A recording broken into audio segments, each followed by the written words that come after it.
Welcome to the day 3 of the Thrive Over Procrastination Challenge. It is a 5 days challenge, as you are aware, and we are deep into this stuff. Come on. So you're already familiar with the foundation of thriving over procrastination. And yes, yesterday we talked about one of the most important tools in this whole system, right? The soften the storm. Like I said, it's a cognitive behavioral therapy. So you can trust it to work. Every time you find yourself procrastinating, solve the storm. Take a breath, solve the storm. Exhale deeply, solve the storm. Don't forget that, right? Get aware with the situation. Understand the situation going on inside of you.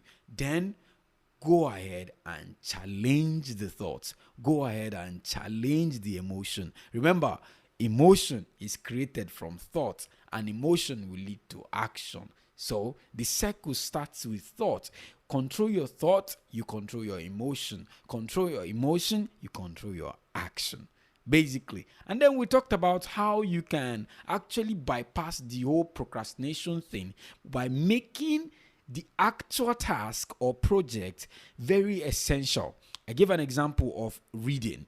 I discovered if it is really important, if I am looking for a purpose, if my reading is to satisfy a particular curiosity, I'll go ahead and read the book completely because I'm looking for one thing. I said, if you come to me looking for one thing, you will find the solution. And I can trust that you will implement that solution in your life. But if you come to me looking for thousands of ideas, okay, I'm pretty sure you're going to procrastinate it. So, value the project.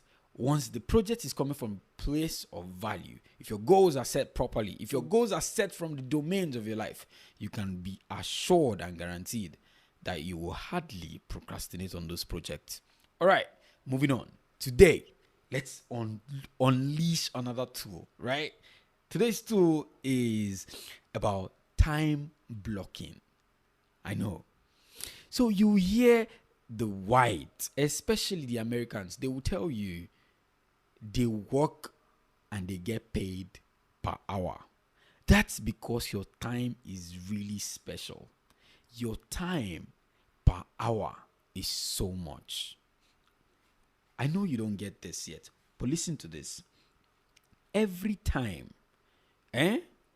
you are rest assured that when you go to work from 9 till 5, you will be engaged and involved in different activities. Every day, 5 days of the week, if you go to school around 8 till 4, there will be activities going on in school, except there is some case of emergency like the corona. But you are rest assured that 8 to 4 o'clock for students is already blocked. You must be in school. And you are assured that 9 to 5 for every worker is work hour 5 days a week during the weekdays. There's this thing, right? When I started my personal development journey, one of the first things I did was join a taekwondo club. You see, in taekwondo, 4 to 6 every day, there will always be training. They no send you whether you come. They no send you whether you decide to not come. They no beg you. But Monday, Tuesday, Wednesday, Thursday, Friday, 4 p.m. to 6 p.m. there will always be training. That time is blocked. So you can decide to show up 4 times a week, 3 times a week, once a week, I don't know. But the time is that time. Now, what that means is, by the end of the week, our coach will call us and say, how many hours did you spend in taekwondo this week? You can actually calculate the hours you spent doing taekwondo this week. Now, how many hours have you spent on your project so far? Can you give a count? How can you call something a system when you cannot measure it? A system must in measurement. Now, your part of the measurement in this system is your time. part of the measurement is the results that you get. So with time measurement, block in the time. It's time blocking. Now, they'll tell you, I'm not having inspiration. That's because yesterday you did this project around 4. Today, you are doing this project around 1. Tomorrow, you are going to procrastinate and do this project around 8. That way, there's no one particular time for this project. You are just winging it as it comes. That's not how this system works. How this system works is you block out the time. I know, this is really interesting. Now, I need you to understand there's no script here. So I'm like just educating this from my head. I'm just saying this from my head right now. Okay. So, how do you block your time? You know it is important for you to block your time. How do you block? This is what I do. So, if you check my calendar app right now, it will be displaying on the screen right now. You will see that on my calendar app, there is I know it's filled. There's this bunch of stuff on the screen right now. But listen, from Monday till Sunday, 7 days a week, Monday to Sunday, it is written there that when I wake up by 4 a.m., my alarm will wake me up by 4 a.m. And when I wake up, I am supposed to do what now? My morning routine. Now, my morning routine will go from 4 a.m. to 8 a.m. See, I am pretty much advanced in self-development. So I can do, how many hours is that? I can do 4 hours of a morning routine and it will be standard and standby when everything is perfect and I'm in the environment that I have created, which is my home, right? I am pretty sure from 4 a.m. to 8 a.m. I am busy doing my morning routine. Except there's some sort of emergency or something. The system does not make you inflexible. It makes you, in fact, you control the system. Some people will say, what if I do this system now and I am so rigid. I don't have inflexible time. I am very rigid. No, you're not. Because you're in control. In fact, it gives you the time to be flexible. But 4 a.m. to 5 a.m., I know what I'm supposed to be doing. Plan my day, breathe, read, workout. By 6 o'clock, I know I'm done with reading, planning my day, and breathing and doing any sort of meditation. I know 6 o'clock on the dot, 6 o'clock, is workout. Dump any morning routine, activity, book, or course that I'm doing.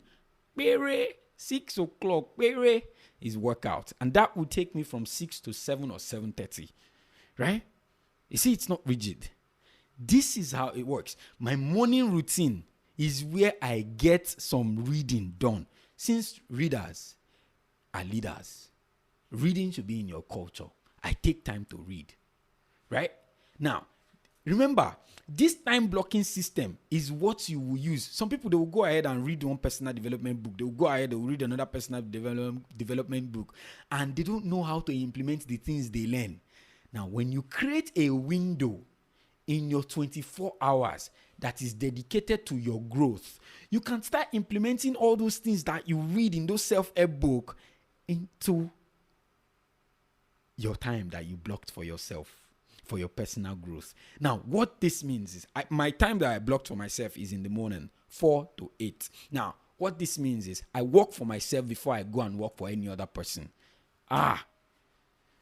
Listen, you can go and work for other people and come back. See, we call this morning routine. I'm calling this morning routine. This is time blocked for my morning routine. And my morning routine are the things I do every morning. Some people are not morning people, understand this. So it's not compulsory that you wake up by 4 a.m. See, you can be an evening person. It depends on your chronotype. This thing is not rigid, like I say. And in the evening, have an evening routine. Set time for yourself. After you have finished working for everybody in the world, set time to work for yourself. That's your routine. That's time block. You can create time in your 24 hours every day. It might not even be every day. Say, you just calculate the hours you want to spend on this project, right? Sometimes you might exceed that hour.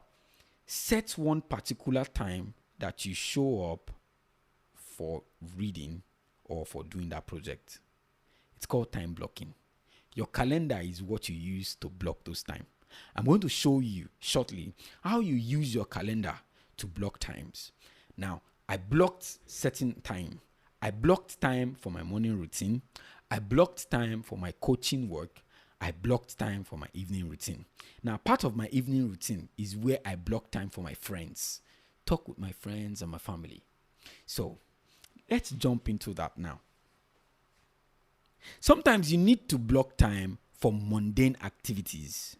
It's not just your friends, it's not just your family.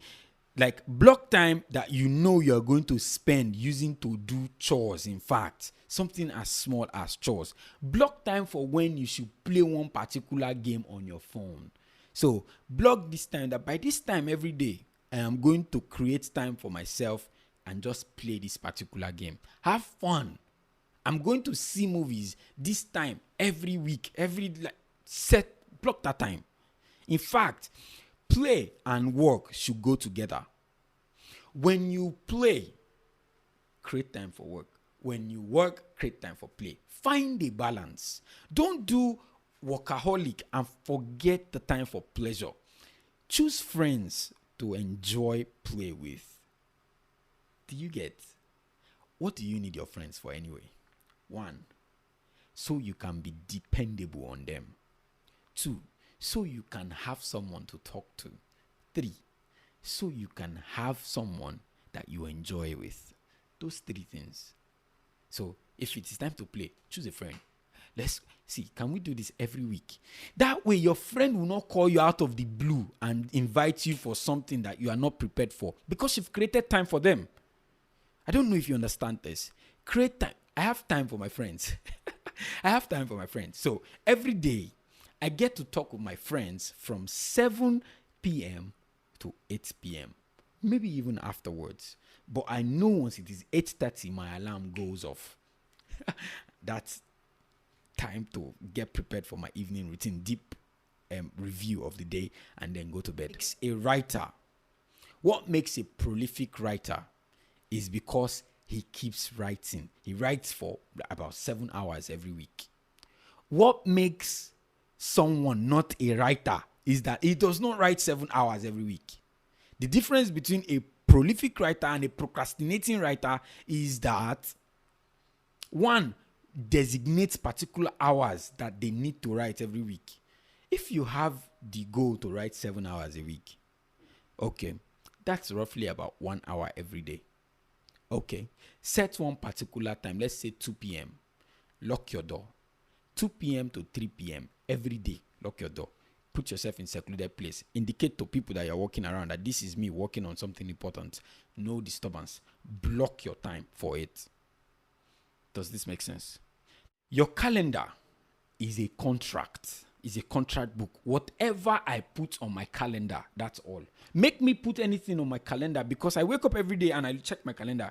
Make me put any stuff on my calendar and that stuff is going to get done. It's going to be done. I don't have an option. That's the commitment I made to my calendar. Make the same commitment to your calendar. Respect yourself so others will respect you. Now, when everyone knows between the time of 2 to 3, Jeff is doing this. They don't disturb you for that time. Literally everybody around me knows I go to bed by 9 because I make you know it. By the time you know it, you see I do not disrespect it for you. Then you begin to respect my time. I don't know if you get this. From 4 a.m. to 8 a.m., I am busy. Everyone knows that. What calendar app do I use? Exactly. A lot of people will recommend different stuff to you. Now, this is where you don't want to get yourself confused too much. For this, you need just the Google. This is where you don't need to confuse yourself too much. The basic and the basic minimum. If you've checked, the app I use is the Google Calendar. It's straightforward. I can always synchronize the activities and meet it on any other device. All right. How do you capture ideas? Sometimes we think of ideas and we start doing them immediately, only to end up procrastinating it. How do we start doing them in our mind? First of all, your brain is not designed to store all this stuff. right? Your brain is designed to process and dump it.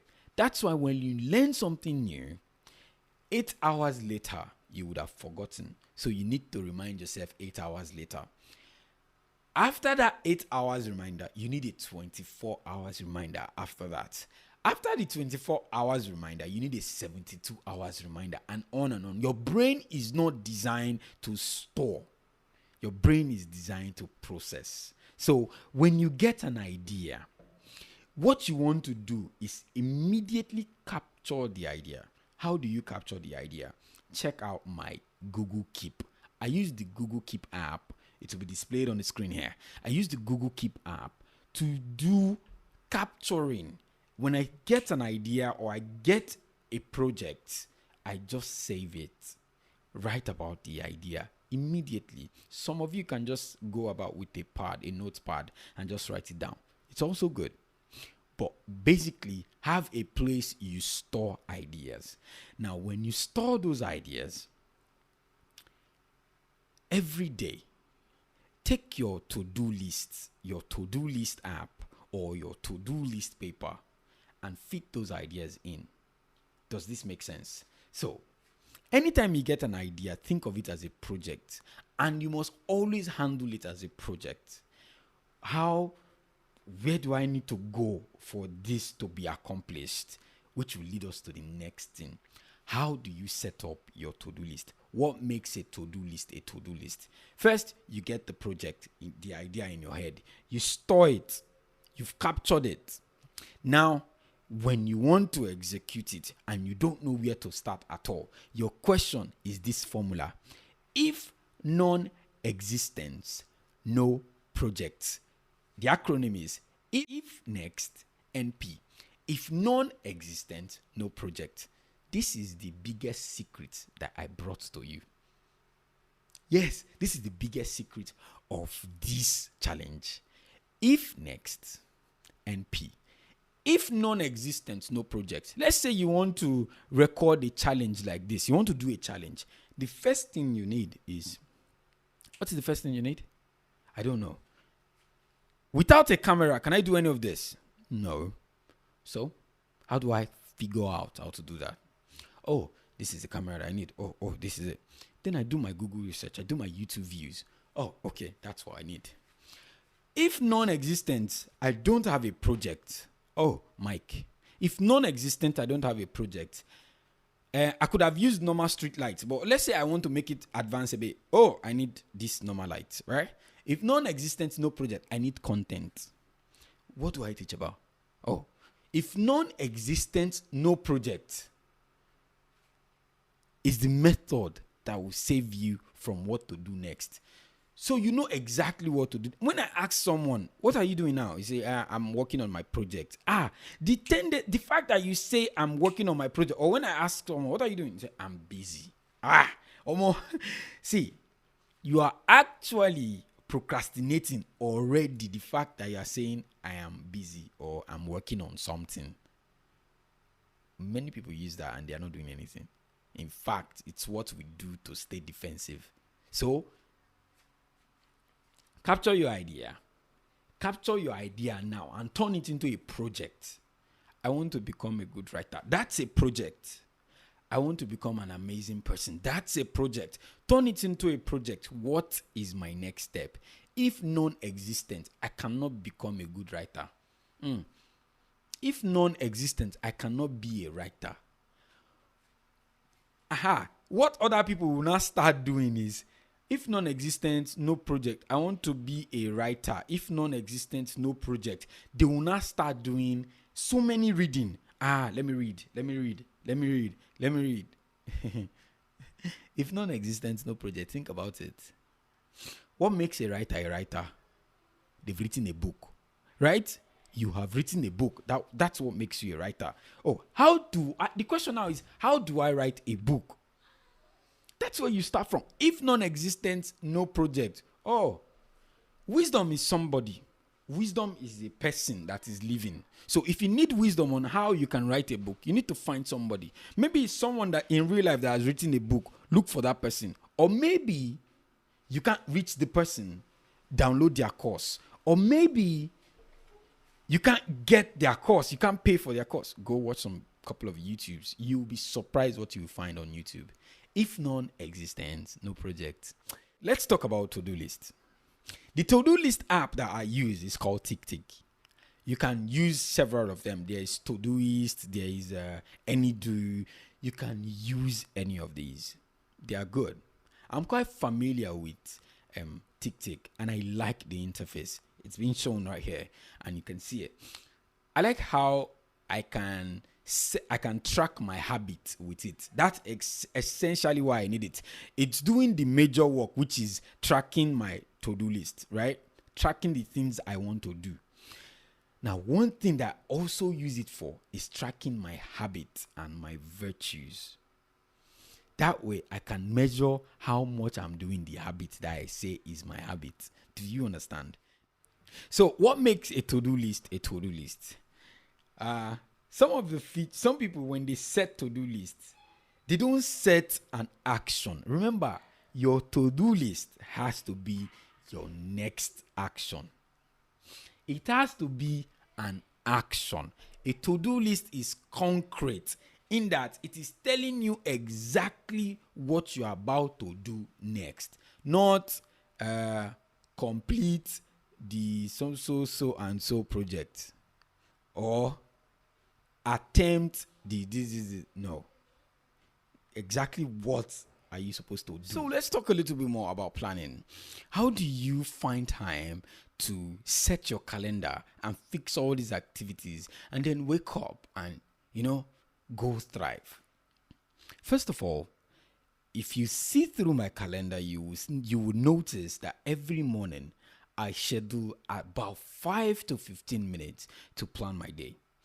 Probably plan and visualize. Okay, so while I'm planning my day, I am trying to create mental pictures of how I want my day to be. This is really powerful. So I am inside my day in the morning. I am foreseeing the things that I want to happen in my life that day. Yes, it's quite magical because all the time, sometimes things you don't plan for will happen, but all the time your day will manifest itself. Does that make sense? Your day will come to you and you would know the day is amazing even before the day begins. I don't know if this makes sense. But yeah, you dedicate 5 minutes or 15 minutes to visiting your calendar and then visualizing the activities you want to happen that day. All right. Now, this is after you have made blocks. You know the certain blocks of time within the day. Like, if you're going to play that day. If you're going to be working on your personal project that day. You are going to be working on your self-help that day. Does that make sense? All right. Weekly, every week, by night, you might review the day, how your day went. Okay? That's also essential. Every week, you do review and weekly plan. Why weekly plan is really essential is, as a matter of fact, on Sundays, which is the first day of the week, I block out every social media activity. I am usually not available on social media on Sunday. Not because I will spend so much time in church or in doing any other activity. It's because my time on Sunday is to plan my week. After my usual morning routine, I do all the cleaning that is necessary. Then I sit down and start to plan my life. How does this look like? First, I know the domains in my life. I talked to you about that. Me, my relationship, my work. Then I remember I have set goals for those different domains. Now I ask myself, which of these goals am I looking to accomplish? Also, every week I change the virtue that I want to be dominant in my life. So I have a virtue box. That week I will decide, let me pick this virtue or let me pick that virtue. Let me work on this virtue this week. So I will decide the virtue I want to work on, the goals I want to focus on, the project I want to focus on every week. and I write this down in my Google Keep, and I go ahead and break that down into hours that I want to spend doing it, or actions that I want to spend, that I want to do, so I could say, yes, I've accomplished this. Down to virtues and values, they can be broken down into action. So I want to be, part of my virtue is to be humble. I'm working on it every day, virtually every day. Now, humility is a project for me. Being a project, if next, NP, if non-existent, I am not humble. I have to be cautious, like courteous, respect people, right? I would then delegate activities that makes me respectful. That language, I'm going to overuse it and overkill that language the entire week. That's how when someone sees me and says, Jeff, you always tell people you're amazing. Why do you like the word amazing? Or someone says something, you say, awesome. It's a virtue. It's as a result of learning virtue. When I meet anybody and someone says something, and the way for me to appreciate them, I tell them, oh, this is awesome, man. I like that stuff. They feel comfortable. They enjoy my presence. They know I will give them the respect that is due to them. And I will tell them they are doing right when they are doing right. Awesome. Nice work, bro. See that? Now, you can do this in your life. Don't take this weekly review of your life for granted. Every week, test this system, how far it has gone. How many times did I catch myself procrastinating and then use the soften the storm method? How many times did I follow the block of time that I created? It is going to be difficult for you to actually block time out and stick to that time you blocked. But growth is focusing, squeezing the time in and making sure you respect it. Make it feel like a contract and hold on to it. Does this make sense? Hold on to it. Now, it's about time for us to wrap up the lesson for today. I am very, very excited about this. I will send you the workbook for today, and then you will see the activity you're meant to do. I know I'll be sharing with you the apps that you would need to go forward. So feel free, stay calm. You are in good hands here. Third day of the Thrive Over Procrastination Challenge, and everything is hot in here. I mean, looking forward to you thriving over procrastination. Let's meet again tomorrow. Let's do this. One more overheat of Rema, right? Let's call that Rema. All right. If you have any question, as usual, please down below drop your question. I will be coming right up to answer your question if there's any. So let's do this, guys.